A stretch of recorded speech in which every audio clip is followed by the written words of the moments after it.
Good afternoon, everybody, and welcome to Bayou Bets for Monday, October the 31st. Happy Halloween. See, I thought I had the good idea, and then Jim went and had to one-up me, as usual. I'm actually Halloween. What are you? I'm an alien. Well, you're an alien anyway. Fair enough. Okay, but mine lights up, so. I'm the fattest skeleton on the planet. Okay, that's cool. That's cool. Beat that one, buddy. But we shall see who picks winners. I don't think we can actually do that for the whole show. I can't. Probably not. I get this little red mark on my forehead from the control panel when I wear that mask. So my ears start hurting. My ears start hurting, kind of like when you start talking about fourth downs. Well, just you wait. We have a good show for you today on Halloween before you go out trick-or-treating with the kids. This is Bayou Bets, brought to you by Caesars Sportsbook. If you haven't joined up, it's a great time to do it. Great time for sports. First bet on Caesars up to $1,250. Use promo code NOLAFULL for that, or just go to NOLA.com/Caesars. And I'll tell you what, speaking of new things, the Saints gave us a good performance yesterday. I'm not quite sure how to approach that because even in their first two wins, there were like things to nitpick. There wasn't a whole lot to nitpick about this game yesterday. I got the wrong thing up there, but the Saints beat the Raiders 24-0. And the defense looked fantastic. Andy Dalton did what he was supposed to do, and then obviously Alvin Kamara carried the freight. Yeah, it was quite the performance. You know, I couldn't believe just how well the defense did. That was the biggest shock. I mean, Kamara, I kind of figured that was coming, a big day for him. He was due. You know, hadn't scored a touchdown yet, ended up with 3 yesterday. But the defense pitching a shutout, I couldn't believe that considering how much talent the Raiders have. I mean, they just made Derek Carr look silly. Devontae Adams only caught 1 pass for 3 yards. Josh Jacobs under 50 yards. That shocked me. Jim? Well, I'm not trying. I don't want to. You're going to nitpick, aren't you? No, I'm not going to nitpick. I think they played their best game since the Tampa Bay 9-0 win. But I mean, where did this come from? Where has this been all year? Why does it? You mean middle of the season? You're now going to give me the effort that we thought we were going to see. You know, all the media peeps and us bettors and all who picked the over 7.5 wins. Now you want to show up? I mean, I'm glad you showed up now and not in week 16, I guess. But what took so long? I mean, did Pete Carmichael go back and read Sean Payton's Cliff Notes? I don't know what the hell's going on. I mean, wow, what a concept! Give the ball to Alvin Kamara and Taysom Hill, and don't let Dalton do anything stupid. What a concept! It's amazing. Yeah, I mean, I will say when you don't make stupid penalties and especially turnovers, everything else looks a lot better, right? Like, I mean, they had some other games where, like the Vikings game, perfect example. I thought they actually played pretty well in that game, but you make a couple of crucial mistakes. There's a couple of penalties in bad situations, and all of a sudden everything is soured. We didn't have that on Sunday. Everything was clean. There were no turnovers. There was no penalties. And so this is sort of what you get in the NFL if you're a top half team and you play a clean game. Now, of course, to your point, Jim, can they do it again and again and again, which is what they're going to need to do. 2 things, Zach, that kind of make me – I'm not taking anything – again, the Saints played their best game since the 9-0 win over Tampa. Not taking anything away, but 2 things to be a little bit nervous about, to not get so excited about this game. Look, I get excited, I guess, because 3-5 certainly beats the hell out of 2-6. But 2 things. The refereeing crew that they had yesterday is typically a crew that doesn't call a lot of penalties anyway. I wrote this in my trends column on Sunday morning. They only throw like 4 flags on a team per game. So we kind of saw that yesterday, right? They didn't throw a whole lot of flags. It's not unexpected. So if you get a crew that's not so much like this Scott Novak crew, it's going to be a little bit different. Second, and I think way more important, I don't think any of us have a clue of how much the flu bug that was going around the Raiders locker room, obviously it affected Devontae Adams yesterday. I think there was some things going on, and then they got to fly across country while they're sick. I'm not making any excuses. You don't make it past the 50-yard line until the 2-minute warning, and with your starters going, you only have 119 yards up to the 2-minute warning. That is one hell of a defensive performance, not taking anything away. I'm just saying be a little bit wary about being super excited about the Saints' performance because there were certainly extenuating circumstances that could, let's say, make you concerned that if a really good team comes in here, that it might not be as easy. Let's say him do that against Lamar Jackson, then maybe I'll be a little bit more convinced. Yeah, speaking of which, next Monday night, Saints get the extra day here this week, and they get to stay at home. Of course, the Ravens get 3 extra days. They played on Thursday Night Football. Ravens only -3, Spencer. Opening line here a little light to you, or you think that's on the money? Oh, that's very light, especially now with the news that they just acquired a Pro Bowl linebacker from the Bears, Roquan Smith. That's a game changer there. That to me now makes them where they should be like a 4 or 5 point favorite. So kind of wish I'd have bet on that yesterday when I saw the line had come out in the evening. I was like, man, that could be a value. Although we didn't know they were going to get Roquan, so it's you can still get it at 3. I mean, really? in fact, okay, yeah, it was great value. And I'm not trying to rain on the Saints parade because they did play way better, and I definitely think this could be a sign of things to come that they could end up stealing the South. But for this week, though, I don't like the matchup. Lamar Jackson, the Saints struggle against mobile QBs, and now that they've got Roquan to shore up their defense, the Saints gonna have to win the turnover battles by multiple turnovers, in my opinion, in order to win the game. Actually, the line has moved ever so slightly in the Saints' favor. The +3 is now -120 at Caesars, and that money line, Baltimore's now -155 on the money line. So this line was 5 last week. It was 5. Maybe they figure Roquan's not going to be ready or something. Maybe that's why it hadn't really moved. Lines don't move really on a defensive player like that. Very rarely. Lines move on a stud receiver, a stud running back, or any starting quarterback. Other than that, lines don't move all that much on and this like one, that. I think, moved because the Saints, like you said, played their best game by far of the year, Jim. And so a little more respect. Plus, maybe Michael Thomas comes back finally next week. I mean, that could be. Listen, I'm right there with you. I don't know. I'll believe it when I see it, but maybe it's in the offing. Maybe he'll dress up as a football player for Halloween. Who knows? The other bit of good news: the Saints got the Bucs lost on Thursday Night Football. Falcons should have lost at home. I mean, we can talk about that game in a minute, but that was a crazy game. The Panthers missed 2 game-winning kicks, and so we almost had that 4-way tie in the NFC South. As it is right now, the Falcons are in first place. Still a pretty high number on New Orleans here, Jim. Barstool Sports says Eddie. They called him Eddie Dinero instead of Pinero. Eddie Dinero was not money. No, he went broke. Yeah, he definitely went broke.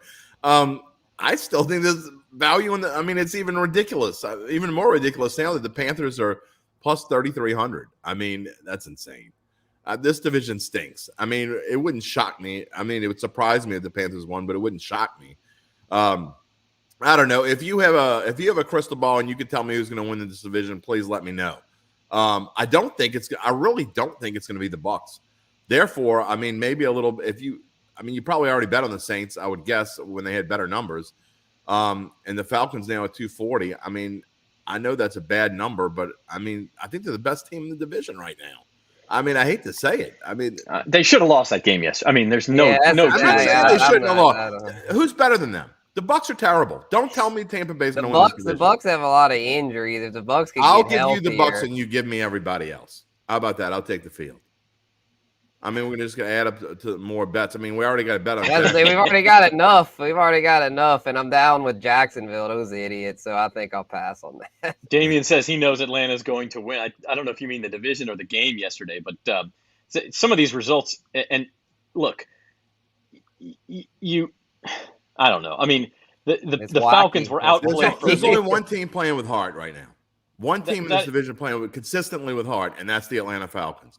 That's fair. Do they have the talent of the Saints or the Bucs? No, they don't have the talent of the Saints or the Bucs. But I'd rather have a team that's playing its ass off than a team that's just like kind of showing up every other week or not showing up or getting divorces and yelling at his players and throwing tablets. I mean, come on.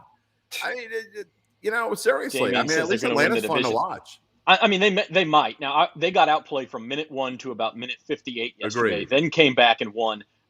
and honestly should have lost anyway when DJ Moore gets penalized 15 yards for taking his helmet off, and he was actually not even on the field. You say they should have lost, but I mean that's a miracle play for them to even get. Come on. I mean, but what I'm saying is that's true. But what I'm saying is Carolina outplayed them before that for the entire game. Their defense wasn't. I'm not like sold on the defense. Falcons. I'm not sold on the Falcons at all. Now Not that sold doesn't on mean they any of can't them. win. No, I'm that's not sold true. on any of them. Look, if divisions are Halloween candy, right? Like the AFC West is your Reese's peanut butter cups, and and Whoppers. the NFC East is like some good like dark chocolate, and the NFC South is those little orange and black candies that everybody just throws away and never opens. The Panthers are Twizzlers, I guess. Yeah, I guess. And see, Uncle Big Nick says that was an awful penalty. Like, I assume you mean the call, Nick, because I don't see you change the game with a call like that. If he's taunting somebody, if he's over on the Falcons sideline starting a fight, by all means, flag him. He took his helmet off. He wasn't even in the end zone anymore. He walked off on the a field. crazy play, on a crazy once a career play, maybe, or twice a career play. That's just terrible situational officiating. And it cost the Panthers. Now you can still make the kick. You could have made the kick in overtime, but I just don't understand that. So elsewhere around the NFL in Week 8, guys, not a lot of upsets. This was really the first week where things went pretty much according to plan. I know we were all on Green Bay last night, got that nice backdoor cover going for us. Sir. What else stuck to you? My bet of the year. I mean, I don't understand why people didn't jump on this with me. And I know, there were some people on it, but it was my bet of the year. I'm going to say this. I bet 4 units. I don't bet 4 units on anything. Okay. Because I asked Uncle Big Nick. He gets on me all the time because I'm way too conservative. I don't bet like I should, especially when, not to toot my own horn or anything, when I'm 28-12 in my best bets. I mean, I should be betting more. Not to toot your own horn. Not to toot my own horn or anything. But anyway, I put 4 units on New England. To me, that was the easiest bet. And look, that score was way closer than the game really was. And even if you looked at halftime when the Jets were winning, the stats were incredibly weighted towards New England. There was no doubt in my mind. I should have gone and put more money on it at halftime because there was zero doubt in my mind that New England was winning that game. Bill Belichick owns the Jets, Jets. And after losing on Monday night, that made it even easier. I'm not kidding. That was, and I said it during Best Bets, it was the bet of the year. Spencer, takeaways for you from Week 8. Yeah, it was actually overall, like, it was kind of a rough week for me because of the fact that they had a lot of favorites. I've been rolling with the dogs, but my best bet hit, kind of like Jim was saying, his bet of the year. I kind of had that same feeling about the Titans game, and even though Malik Willis had the start, that didn't concern me because I felt like Derrick Henry would just be able to carry the load, and sure enough, over 200 yards, 4 of his last 5 outings now against the Texans, he's put up over 200 rushing yards. It's like, that's not even fair. Texans are just like, man, we just might as well just forfeit if Derrick Henry's on the field. The Texans' offense was awful also. Like, I mean, you talk about scary. I don't know what their offense has been better than that all year long. Davis Mills ain't it. Pierce is good, gonna be good for a while, but they're probably gonna get first pick of the draft and take CJ Stroud or Bryce Young or maybe even Hendon Hooker. Just did that piece on him now being the Heisman favorite. Oh, they're not gonna take. They got Malik Willis. They're not gonna take Hendon Hooker. No, the Texans. Oh, the Texans. I thought you meant because they're gonna probably lose all the rest of their games. I'm like, why would they want Hendon Hooker? Hendon Hooker, I don't think is a number 1 pick. To me, that's a mistake. That's senior year. Bryce Young's the number 1 pick. Yeah. Well, Stroud. I mean, you could make it. I'd say it's still either gonna be Young or Stroud. Don't take an Ohio State quarterback. Man, Justin Fields is the truth. He's terrible. Have you been watching the game? Yes, he's awful. He's ranked like 30th. He has an awful offensive line. He has the worst offensive line and worst set of receivers in football. Okay, you can have Justin Fields all you want. He's terrible. I don't know what you need to see to know that he's terrible. He's terrible. He's still a little inconsistent. Everyone's terrible. Okay, well, the people who know what they're talking about at PFF, I think he's either graded like 30th or 31st, something along those lines. The whole Ohio State thing. I mean, there's different players. Name me an Ohio State quarterback that was any good ever. What does Craig Krenzel have to do with Justin Fields? Have to do with C.J. Stroud? Name me one worthy Ohio State quarterback that did anything. There was never Joe Burrow. There was never a worthy LSU quarterback until Joe Burrow. So all it takes is the right Burt play. Jones? Oh, okay. I mean, I guess if we're going to go way back. Well, I mean, you're going way back with whoever the hell you're talking about. I don't even know who the hell that is. Craig Krenzel was their national championship quarterback in 2002. I don't. So I'm not going back to Burt Jones. Well, you're going back to your youth. I'm going back to mine. Yeah, you are. I mean, tonight's game, as we move on here on Bayou Bets, brought to you by Caesar Sportsbook. Bengals at Browns. We're on opposite sides of this game, so we're going to keep yelling at each other, I think. Bengals, no Jamar Chase. I still like him here. And I know Jim's going to call me Aunt Mabel and all that kind of stuff. Yeah, there you go. But the Browns defense was their calling card coming into the year. Has been legitimately awful. And I know your point is that the Bengals running defense isn't good. The Browns running defense is worse than the Bengals, and their passing defense is even worse. And the Bengals can't run. That's the difference. Joe Mixon, but the Browns passing defense is even worse than that. So how are the Browns going to stop them? Let me just ask this question: How are you coming along with your fruitcake? So have you made enough of them, Mabel? I mean, the pecan pies, are they coming out good? Brownies? Ooh, we're gonna have a good time on Thursday. The Bengals? I was like Bengals. I mean, I was thinking Mabel's Mabel might be on the Browns because no. I mean, with the Jamar Chase news, a lot of times the public tends to overreact to stuff. Mabel's all over the Bengals. Interesting. All over. Well, yeah, probably because Joe Burrow has gotten so much hype lately. But yeah, this is one I stayed away from it in best bets. I don't know what about in real life, Spence? I mean, if I had to pick, I'd probably take the points with Cleveland though, because I mean, without Chase.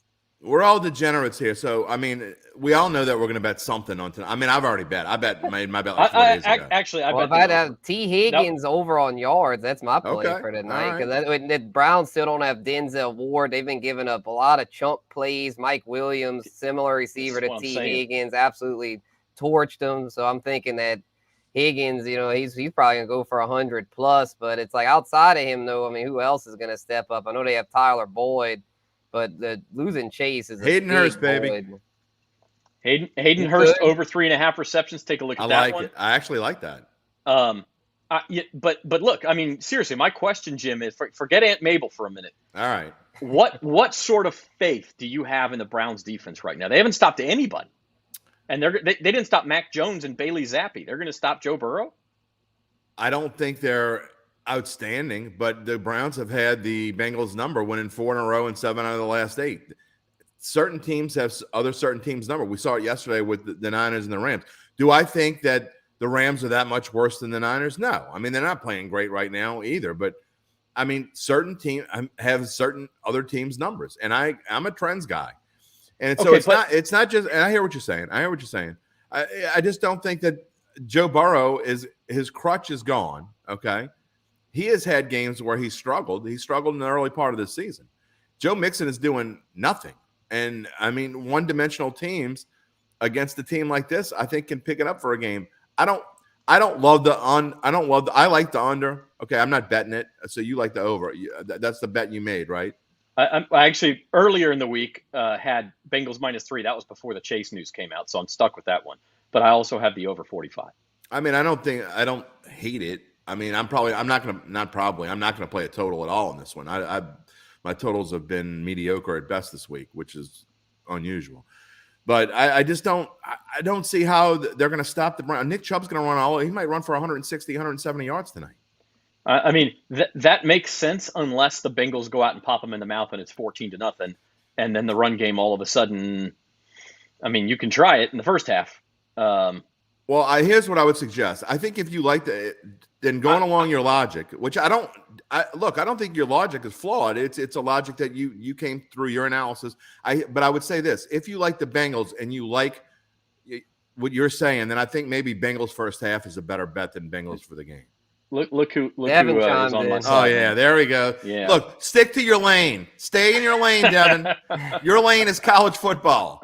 And Uncle Big, stay out of your lane. You stay out of mine. The Browns could win a shootout. That's why I'm more on the over than I'm on the Bengals. I just don't think they're going to stop. And even if the Browns get out to a lead and try to run the ball, and Nick Chubb does run for 160 yards, Bengals are going to score at least 21 points in this game. The over 45. They said that about the Raiders yesterday too. It's going to hit. I think the factor that a lot of people are forgetting about with the Browns is that their secondary is awful, but they've still got a good pass rush. I mean, Myles Garrett's an elite edge rusher. I believe Jadeveon Clowney's back. Bengals O-line, as we know, has issues. So they could It get hasn't. to Joe Burrow, sack him 3 or 4 times. Yes, That they might have. be the difference. They have had issues. They just didn't. Not the last couple games.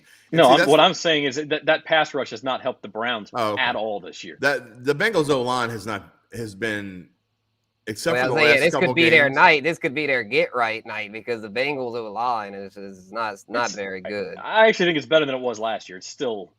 Yeah, I mean, last year it was abysmal. Yeah. This year it's probably more like below average. I'm gonna tell you another reason why I like the under. And again, I don't love the under, so I'm not advocating to go play it. But if this turns into the game that I think it's going to be, and it's going to be a Nick Chubb 160 something yards, and Kareem Hunt also gets 70 or 80, which I think is possible. I think it's going to be grinding out the clock, and there's not going to be enough opportunities to score, which is another reason why I like under. But again, I'm not saying you're wrong about your pick, Zach. I just think that if you like Cincinnati, I think it ought to be a first half bet because I think they're going to jump out in front. I think that'd be more of a first half bet. And that's fair. I mean, I do think that's a fair point. Like I said, I bet Cincinnati before the Chase news came out. I still like them. I'm curious to see how that affects them because, as Spencer mentioned earlier in this week, they're not the most deep team at receiver, and so we'll see. But beyond Higgins and the other Boyd Mike Thomas, the other Mike Thomas will get some targets, and so I'm curious to see how that offense looks in the first game without him. And so I am thinking about taking the Bengals in Survivor next week against Carolina, and so I'll be watching carefully, flipping between that in the World Series after getting back from trick or treating. The Browns are a Jekyll and Hyde kind of team is the problem. So it's hard to bet them. That's why I almost made this a best bet. And I'm like, you really can't make the Browns a best bet because you don't know what you're going to get. It's kind of like making the Saints a best bet. You can tease them because they're always going to be close. Saints are a great teaser team. The Browns, you just don't know. But I think the familiarity with this team and the fact that they've won, again, 4 in a row and 7 out of 8, I think to me that is a reason to play the Browns. I mean, I hear what you're saying on trends. I really do. But 7 out of 8. The Bengals 8 games ago against the Browns. I don't disagree. I know were completely. But I mean, 4 in a row with Burrow. I mean, although he tore his ACL. 2 of them with Burrow. 2 of them with Burrow. Yeah, I mean, or maybe 3 when he was a rookie. But yeah, I mean, 7 out of 8 means very, very little to me. You're watching Bayou Bets here on bet.nola.com and the Bayou Bets YouTube channel. Hit that like button. Hit that subscribe button for us. Don't forget about our newsletter. Tune it in. NOLA.com/Bayou Bets will get you that newsletter sign up as well. Get in your inbox 6 days a week. Want to switch gears and talk a little college football. Both LSU and Tulane were off this week. Raging Cajuns played Thursday, and frankly, probably wish they were off, Spencer. Yeah, that was rough. So how about Mizzou? Mizzou beat South Carolina. Yeah. Mizzou's actually, they're not. You gave them no credit at all. I did. And look, they have not lost a game out. They lost 1 game to K-State in the pouring rain by a bunch. And K-State, as we'll see here in a minute, looks very good. They whooped up on the doors. Every other game that they've played has been within 8 points. So Mizzou not as bad as I thought. There's that game in the middle. K-State 48-0 over Oklahoma State. And the one below it, of course, Tennessee making a big-time statement leading into their showdown with Georgia this week, guys. Yeah, I'll tell you what. That Tennessee win, we talked about that being a bad spot for them. They don't care. It did not bother them at all. Look, I said about 3 weeks ago, I said right before the LSU game, I said this might be the best team that's not going to make the playoff. I mean, I don't, at this point, I don't even care as long as they keep it close with Georgia.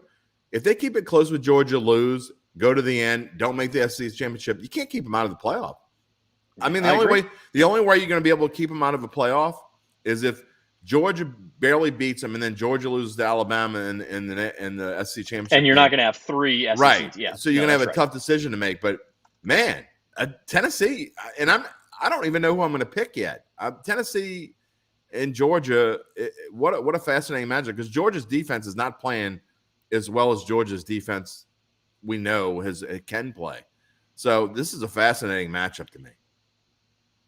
Yeah, Spencer, what stuck out to you from Saturday's action? Yeah, then the Ohio State-Penn State game was interesting. Penn State, that was. Just got the cover. Yeah, yeah, they covered. Listen, that would have been a brutal beat for those of us who had Penn State plus 15.5 because they were winning that game in the fourth quarter, And then Ohio State, not that it's a surprise Ohio State comes back and wins, but then they get the pick six and they're covering, and oh God, don't do this to me. But Penn State did get the garbage time touchdown. So, and Devin Jackson was probably sweating Central Michigan and Liberty or something along those lines this week. Devin, what were you sweating this week? Maybe Central Connecticut or something along those lines. I don't know. So Harvard. Anyway, well, Devin lets us know that this sets up it's certainly the best weekend of the year in the SEC, if not the entire country. No, and Uncle Big Nick, I put this up there too. It was TCU -7, and they won by 10 on a 30-yard touchdown pass with like 10 seconds left. Why are you even throwing the ball? What are you guys doing? That'll be but on they Scott won the game Van Pelt 41-31. Yeah, that's pretty bad. But it does set up, as I said, probably the best weekend of the year, certainly in the SEC. Tennessee, Georgia at 2:30. Tennessee, I believe, is an 8-point dog in Athens. And then in Baton Rouge Saturday night, LSU, Alabama. There you go. This line's been moving toward LSU all week, guys. I mean, it was 17, then it was 14. Keep 14 on coming down, 14, baby. 13. Keep on coming down. It can't get low enough for me because Alabama's going to beat the living hell out of LSU. I'm an alum. I hate to say it, but it is what it is. And all the people have been that went silent about Jaden Daniels and Brian Kelly. They'll be all back this week. The social media geniuses will be back in force, telling you how much Jaden Daniels and Brian Kelly stink because they're just going to get whooped up on by Alabama, and then they'll win their last 3 games and they'll be fine.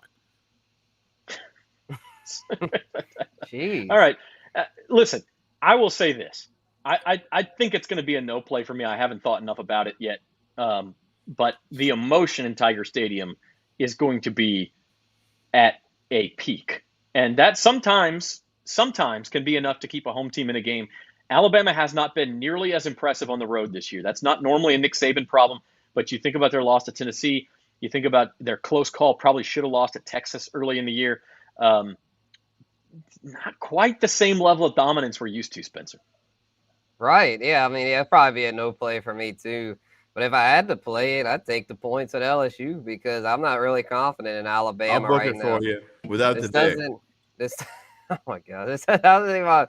My point though is like this doesn't. I mean, what has Alabama done this year that's made that you're like, wow, this is the usual Alabama? I mean, they haven't really. I mean, Bryce Young was supposed to be once again in the Heisman discussion. He's now like fallen off. I mean, now it's Hendon Hooker and C.J. Stroud. Not that Bryce Young stunk. Bryce Young got hurt. I mean, that's not. And then he missed the game. Yeah. So it's like, I don't think this Bama team was quite as good as we were thinking. I mean, they struggled with. Then they struggled with A&M, and A&M is horrible. So I think they could end up winning by more than this. They could cover definitely. I mean, they're way more talented than LSU, obviously, but the way LSU's been playing lately, it wouldn't shock me if they give them a game. Nick Saban loves to beat LSU. I remember a few years ago, Joe Burrow against Alabama in Tiger Stadium, and it was a miserable game to be at. I think it was 29-0, and it was not even that close. This may be one, Jim, that you play live. I mean, LSU has been, without a doubt, a second-half team. So this is one, like with the Ole Miss game, you kind of keep an eye on, see how the first quarter and a half goes. Could be some opportunities there. Normally, I would say yes, and if you like LSU, then I would say then that's probably not a bad idea. But if you like Alabama, the problem is that they jump out to the lead that I think they're going to jump out to. You're not going to be able to get the value on Alabama that I think you need to get. So if you like LSU, sure, wait. And see. If you're not sure, wait and see. But I probably won't be playing this live. I mean, and I've done well with LSU live. We all have, really. But this isn't that kind of game. I agree with Uncle Big Nick. I think that it's going to be a lot like Tennessee. I don't think LSU matches up well with the upper echelon teams. I think they match up with teams that are just above them and around them, which is why they've played the Ole Misses of the world well, why they played Mississippi State well, why I think they'll play well against Arkansas and Texas A&M, because those are teams that are around them. But the teams that are upper echelon, they're just not ready for that yet. They will be next year. They're just not ready for it right now. And that's why I just don't like LSU in this game at all. And it's not to say anything against – I think what Brian Kelly has done with his team is nothing short of phenomenal. And honestly, I didn't know if they would win 7 games this year, and I think 7 wins is almost a shoe-in now. So I think the progression. This is a rebuilding year. People keep forgetting that. Just because they're 5-2 doesn't mean it's not it is. It's still a rebuilding year. 6-2. 6-2. Sorry. Yeah. So the fact that they've got to where they are already is amazing. But, and they'll win that 7th game against UAB, and then Arkansas A&M. You figure you at least split those two, and that's 8 minimum, wins. So at the minimum, yeah. And then so they have a good chance to be playing on New Year's Day. Well, yeah, I think January 2nd. I think. Yeah, New Year's Day is a Sunday. It's a Sunday. You're right. You know what I mean. But Devin, by the way, I played that too. That was in my best bets column. So I guess I was close. I should have felt good that we were on Temple Navy together. I need by the way, Devin's in Philly now. I need Temple to get another win. I have them over 2.5 wins for the season. Lost that one in overtime. All right, moving on. Tulane plays on Saturday as well at 11 a.m. The Greenies, the only undefeated team in the American Athletic Conference. No respect. And 7.5-point chalk at Tulsa. No respect. I mean, Tulane should be an 11 to 12 point favorite. Yeah, there should be at least an 11 or 12 point favorite. Tulane's kind of like take the over. Devin says, "Okay, 58.5. I'm going to go put a bet on it as soon as we get off the show here." But Tulane should be way more than 11. I think this is great value, even at 7.5. And I know people don't like to play those 7.5 numbers that they get you sometimes, but I think that's a lot of value in the Green Wave. Maybe parlay the wave in the over. I might do that. Yeah, why not? Could be. Yeah, nice little payoff. Other thing going on this week, of course, is the World Series as we roll on Bayou Bets. Hit that like button, hit that subscribe button, go to our Bayou Bets YouTube page. Kyle's here. I'm surprised he showed up today. Kyle, listen, the Saints are 3-5. I need to know your predicted record now. Well, I mean, yeah, because he already said he was 15-2, and then he was 2-15. So now 15. Is it 12-5 or what? No, he's going to go. Right. He's got to be like 8-9. We'll see what he says. In the meantime, the World Series continues tonight in Philly. It's going to be fun to watch that crowd in Philly. It's been fun to watch all playoffs long. I wonder if Devin's going to the game, actually. Astros -190 on the series line. They're only -135 tonight. Little surprising considering the Phillies are kind of throwing a bullpen game out there. But Spencer, you looked into some props for this one as well. Right, yeah, I kind of like, and Gabe actually pointed this out. Shout out to our guy Gabe Henderson about the Noah Syndergaard over 2.5 strikeouts. And he brought up a good point about that. The Phillies, this would be tonight and the next game, they'll be set to make bullpen starts because basically Noah Syndergaard's operated as a long reliever. But I'm thinking he'll definitely go longer in this one than he has his past couple outings because with another bullpen start on tap for tomorrow, they're not going to want to go too deep into their bullpen tonight. So I'm thinking they let Syndergaard go at least 3 or 4 innings to where he should be able to rack up 3 or 4 Ks. So, yeah, over 2.5 on his K prop. I like that because as far as picking a winner tonight, I have no idea. I might as well flip a coin to me because with the weather, I heard might be bad, and it's just I don't know what to expect, man. This is a very interesting series. Yeah, that's another factor. It's supposed to rain all night in Philly. And I think if this thing gets delayed or postponed, I should say, to tomorrow, that's a big advantage for Philly because the Astros have the pitching depth. They could play every day. The Phillies, the sooner they can turn back around to Aaron Nola and Zach Wheeler, the better off they are. Yeah, and I've said before, I got to take on the Phillies, so I'm obviously rooting for them, besides the fact that the Astros are one of my 2 or 3 most hated franchises in all of sports. So I'm rooting for the Phillies by all means, but I don't see it. I think that's good value in the Astros at -135. Lance McCullers against the bullpen. Give it to me. I'm going to probably go put money on it. I just don't see how if they play a full game or play tonight. And what you said, Zach, I think is spot on, especially if they start the game and then delay it and McCullers has to come out, then it's advantage Phillies for sure. You're in your own locker room. McCullers is going to have to come out because he was injured for the first half of the season anyway. So they're not going to risk putting him back out there if he has to sit for 45 minutes or an hour. But that being said, overall, I think you got to take Houston tonight. Mattress Mac with $75 million on the line. Think he's nervous? He's giving away mattresses in Philly tonight. No, Philly's they got their split in Houston. That's all you want when you're the road team. Now you try to take 2 out of 3 at home and then go back and get another split and you win the series. So that's what you got to do. It'll be interesting though. Lots of rain in the forecast, so we'll see if they start on time or if they finish tonight or what goes on. In the meantime, a quick look at the Pelicans, who rolled over the Clippers yesterday.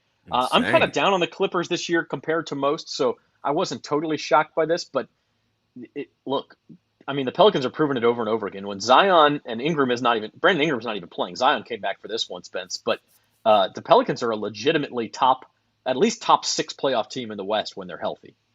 Yeah, I'd say so. You know, they're proving their worth. You know, with a healthy lineup, which, like you said, they're not even fully healthy. They're rolling these teams, and the Clippers aren't fully healthy either. But they did have Paul George back, so it's not like they were totally shorthanded. And Kawhi Leonard, it's like he's become like Michael Thomas or something. He can't basically got to expect him not to be there. So with the way the Pels, I'll just like their energy. You know, they've got a good construction. Their roster construction is good. They've got enough vets, but so much youth. Like they've got a few vets, you know, with CJ, Jonas, but a lot of youth to where this team could be scary. I know it's early. I don't want to overreact too much, but man, this is. I said it last week. You thought I was a little crazy, Zach, but I'm going to stick to it. Top 4 seed in the West. I still don't think they're top 4, but I do. I listen. The better they play each week, the more you come around on that. But how about the schedule makers though? You give them a road game in LA on Sunday, then they get 2 days off and another game in LA on Wednesday. And then they got to come home. But I know that's for one game. But yeah, and that part's weird. Strange. They come home for one game and then they're on the road again. But like, if you're going to spend 2 off days in the city, there's not a whole lot of places you choose above LA at this time of year, especially. It's good. I mean, that's great. Well, I mean, with their money, yeah. I mean, with our money, we'd be broke in 2 days. Yeah, but we're talking about them.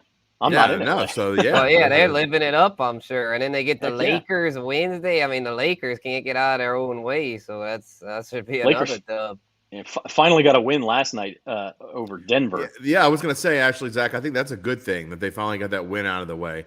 You don't want to play them when they're over. That's true.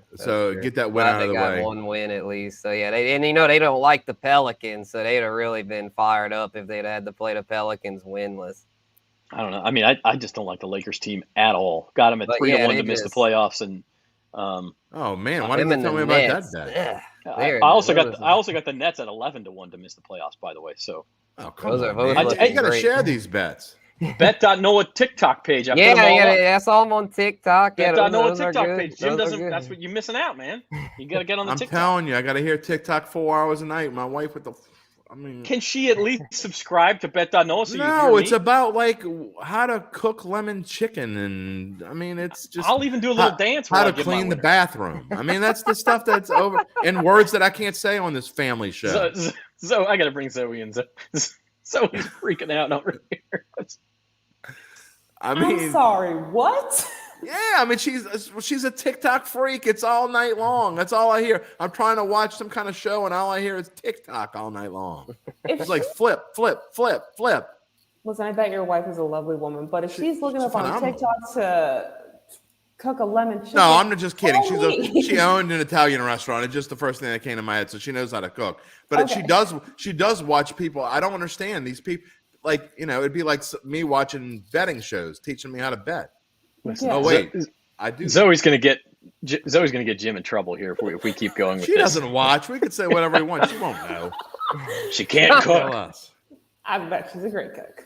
Well, I got hot dogs on the stove right now. I had to bring Zoe in for a second. She's back there producing, and just all of a sudden, just dropped her pen and lost it. Speaking of losing, yeah. All right. Jesus. Go at it. Have at it. Have at it. The dunce cap. The dunce cap. I had a Joker mask. I mean, really? I had a Joker mask. You're just gonna blow past my record from last year, and when I was just completely starting to goof off and trying to make weird picks. I mean, you're actually trying.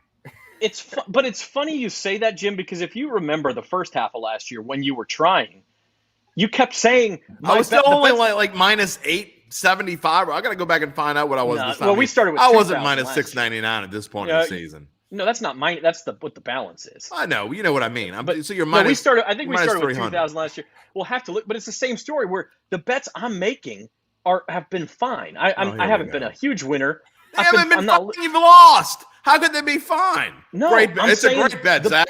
You lost your ass this week, but great bet. Sorry. I'm saying the bets that I'm making personally on my phone I have not been losing my own money, but the picks that I'm deciding to give out, I'm having trouble saying that's my favorite pick versus that's my favorite pick, which you were the same way with your best bets there for a while on Big Bucks. Well, let me ask you, how do you? It's my show, so you can't kick me off. Sorry. And this is like I'm being completely serious. How do you decide which one's your best? I mean, do you bet? How many do you bet a week?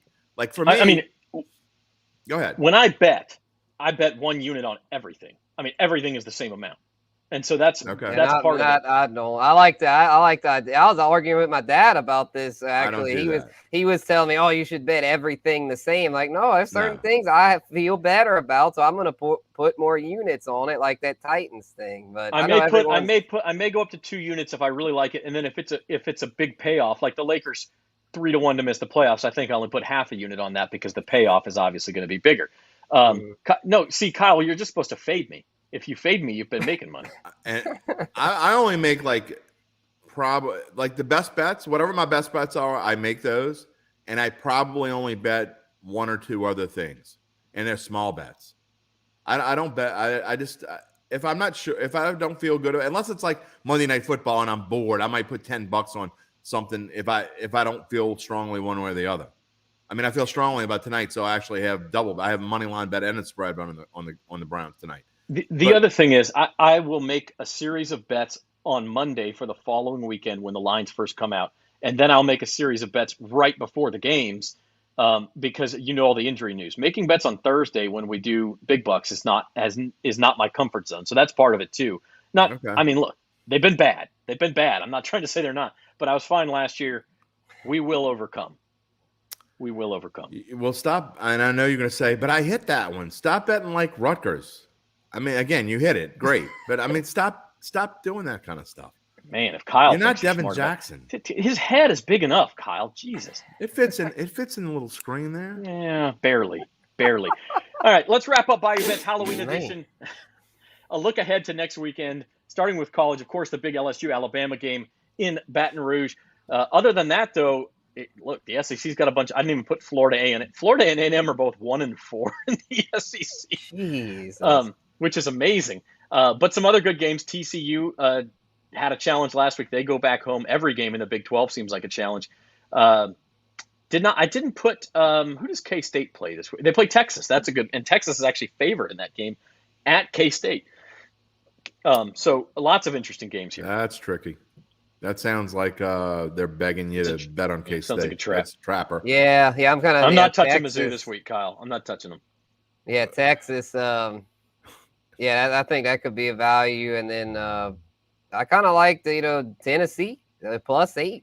That's value to me. That line opened on Sunday at like 11, and it's already moved down a field goal. So, wow. Yeah, I might have to bet on that now before it keeps moving. That kind of it's weird. And everybody's betting on Tennessee already. I guess big money is coming in on Tennessee.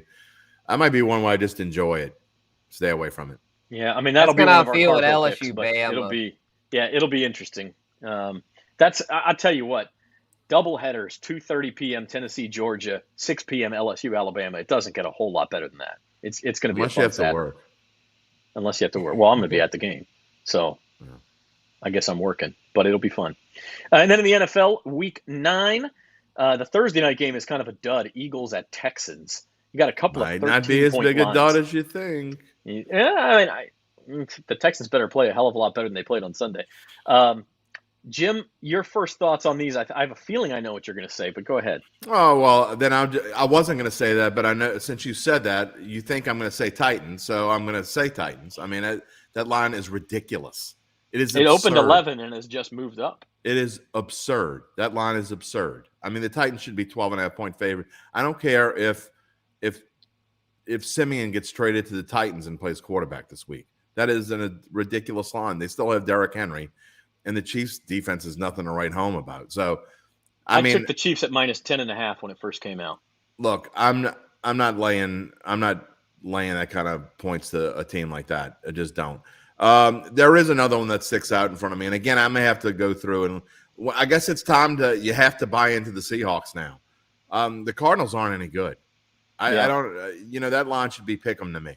So I think there's value. They're just looking at it. Again, I have not done my analysis yet. I may feel differently when I go through this starting tomorrow evening and into Wednesday. I spent all day Wednesday going through these things. So I may feel differently if I look at trends and see that the Seahawks hadn't, I don't know what their record is recently against Arizona. I don't know what the defense. They beat them 2 weeks ago in Seattle. Now, and that's a weird one because Arizona was favored by 3 in Seattle. Now they're only favored by 2 in Arizona. I just don't think Arizona's any good. And for some reason, the Sharps still kind of like that. They hate Minnesota, first off. Sharps hate Minnesota. They hate Minnesota and they hate Tennessee. So, and they hate the Giants. Those 3 teams they absolutely hate. And they love Jacksonville. And the Colts. Just like they you love guys. The Colts. They're finally backed off of the Colts. But so weird lines. There were some weird lines when I was doing them this morning. So it's going to be a fun and out. The good thing is there are 6 teams on a bye, so there are only 13 games this week, which makes it a little bit easier. You can spend a little bit more time with each one. So that means they'll probably stink. Spencer Kyle pointed out the Bucs are favored over the Rams, and he said, why are the Bucs favored over anyone? Well, the Rams are a mess also. What do you make of that one? Yeah, I mean, both of these teams look pretty stinky, but I know they burned me last week. I said they'd bounce back, but I'm going to go back to the well with the Bucs here. I mean, the Rams, especially if Cooper Kupp doesn't play, he's day-to-day. I don't think it's a high ankle sprain, but it sounds like it is an ankle sprain where there's a good chance he doesn't go. And if he doesn't go, I don't see how the Rams do anything. That's an under game. He's definitely an under I agree, game. Jim. Yeah. But it's like, I mean, the Bucs have Evans, Godwin, and Julio back now. To me, I don't see how they don't win. I mean, Brady could stink and they should still win. Yeah, but Aaron Donald's absolutely licking his chops to go against that offensive line. He may have 3 sacks in that game. I mean, Tom Brady might get pounded into oblivion in that game. They're not going to be able to run.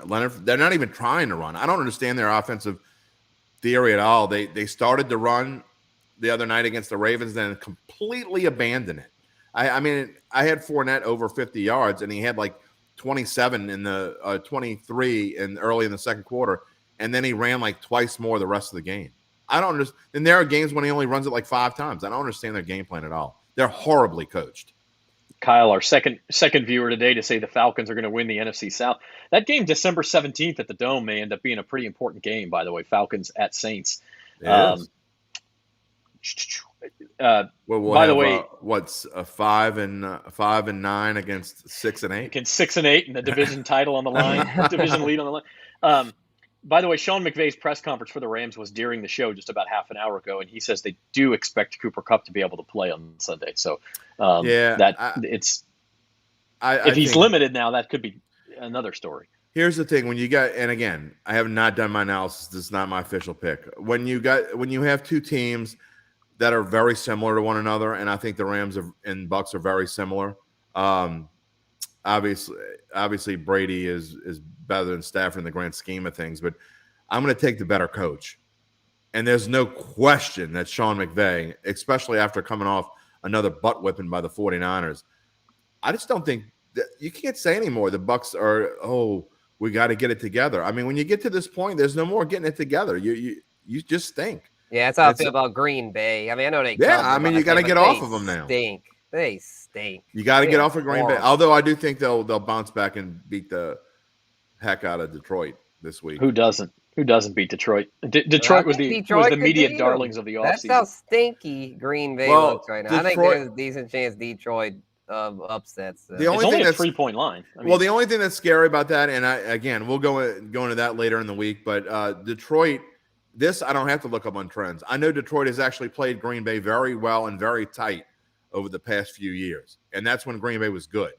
So that line is fishy, and it probably won't make it a best bet.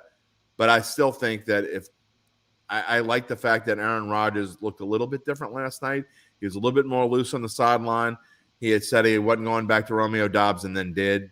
Look, Alan Lazard needs to come back. They need to have some kind of weapons. They need to find a way to involve A.J. Dillon more. They tried to a little bit last night. That just wasn't the defense for them. Detroit's defense is terrible. Buffalo has one of the best defenses in the league. So it's not a surprise they weren't able to get a lot going. I think they're going to be able to move the ball. That's an over game because I think Green Bay is also going to allow points. That's going to be a fun game to watch, actually. But I think Green Bay is going to bounce back this week. All right, we got to get out of here. But Monday Night Football tonight, Bengals and Browns. I say bet Bengals in the over. Jim says bet Browns in the under. The way it's been going, he's probably right. But I don't love the under, though. Yeah, you say I love the Browns in the under. I'm not playing the under. I'm playing the Browns money line and the spread bigger. That makes sense. I would not mind a Browns win because in my survivor pool, my $100,000 survivor pool, not a single player has been eliminated this week. But 2 people do have the Bengals tonight, so I would at least trim the field a little bit there. Where are you taking us to dinner if you win? To be decided. Look, it's still 119 people left. Less than a 1% chance still, so I'm not too excited yet. But Zoe likes lemon chicken, from what I hear. We'll discuss that as we get a little closer to it. So, also Saints Ravens next Monday night. We'll be back on Thursday at 4:00. Jim will have Datitude Thursday morning with his picks, and we'll be back 4:00 to preview the weekend: LSU, Alabama, and Saints Ravens. Until then, happy Halloween, everybody, and thanks for joining us.